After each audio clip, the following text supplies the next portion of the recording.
Mr. Speaker, the Prime Minister said that anyone who wanted to intervene directly in energy markets was living in a Marxist universe.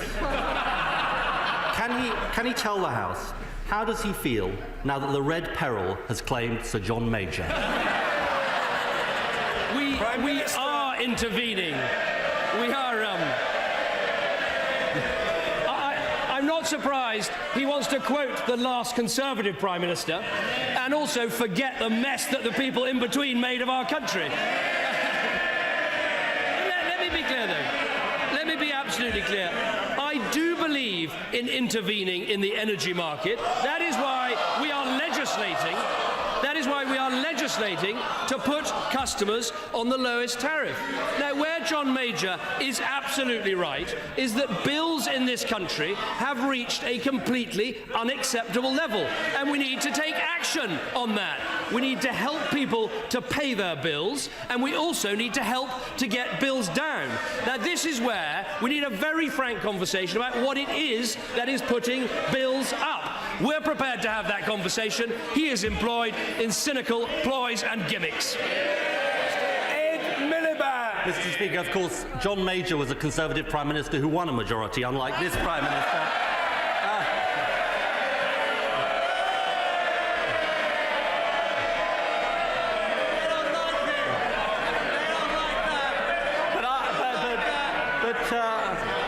But Mr. Speaker, I think the Prime Minister said something rather interesting.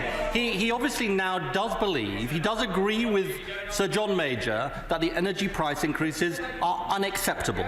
Well, if we agree that they're unacceptable, the question is, what are we going to do about it? Now, the former Prime Minister says, given the scale of their profits, we should recoup that money.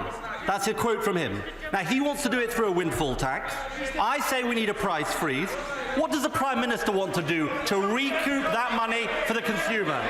Prime Minister. Let me answer that question directly. We need to roll back some of the green regulations and charges that are putting up bills. Yes. We all know who put them in place. We all know who put them in place. The House is very, very overexcited. I want to hear the answers. Let's hear the Prime Minister. First of all, he talks about John Major winning an election, and he's right. He beat a weak and incredible Labour leader. Isn't this rather familiar? John Major also said, and he's absolutely right, the first thing he said was that Labour's policy was unworkable, and he's absolutely right. So what we need to do is recognise there are four bits to an energy bill. There are the wholesale prices, which are beyond our control. There are the costs of transmission and the grid, which are difficult to change. There are the profits of the energy companies, and there are the green regulations. And it is those last two that we need to get to grips with.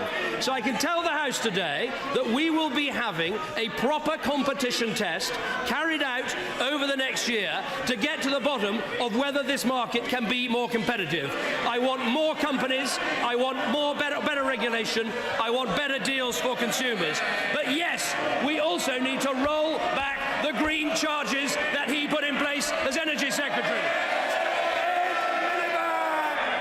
Mr. Speaker, he really is changing his policy every day of the week. It is absolutely extraordinary. His Energy Secretary, who's in his place, says it's nothing to do with green taxes. 60% of the green taxes were introduced by him. And who's the man who said, vote blue to go green? It was him! And I'll tell you what's weak, Mr. Speaker. It's not standing up to the energy companies. And that's this Prime Minister all over. He talks about the big six energy companies. Who created the big six energy companies? When Labour came to power, there were 17 companies in the market. Now there are just six. But Mr. Speaker, I can help members opposite because I have the briefing that backbench Labour MPs have been given about their own energy policy. And they might want to listen. Yes? They might, in case they haven't read the briefing, they might want to hear it. Question 7. What would stop the energy companies just increasing their prices beforehand? Absolutely no answer. Question 6. No, I think, no. Let me share your briefing with you. How will you stop, question 6, how will you stop companies just increasing their prices once the freeze ends? And here we have the great Labour answer. Here we have the great answer. The public would take a dim view. A dim view. How incredibly brave. But let's have question 9, because this says it all. Labour's briefing. This is what it says. Miliband was Energy Secretary in the last government. Isn't he to blame for rising bills? And we all know the answer. Yes, he is. I'll tell him what happened, Mr. Speaker. When I was Energy Secretary, energy bills went down by £100. Since he became Prime Minister, they're up by £300. Now, let's clarify where we are. The Prime Minister says these price rises are unacceptable. He says he wants to act. Now, he is the Prime Minister. I know we can sometimes forget this. I mean, heaven help us, but he is the Prime Minister, so he can act. So I've got a suggestion. He should implement Labour's price freeze. There's an energy bill going through the other place. We can amend that energy bill, and we can bring in that price freeze right now. Two parties working together in the national interest. Let's do it.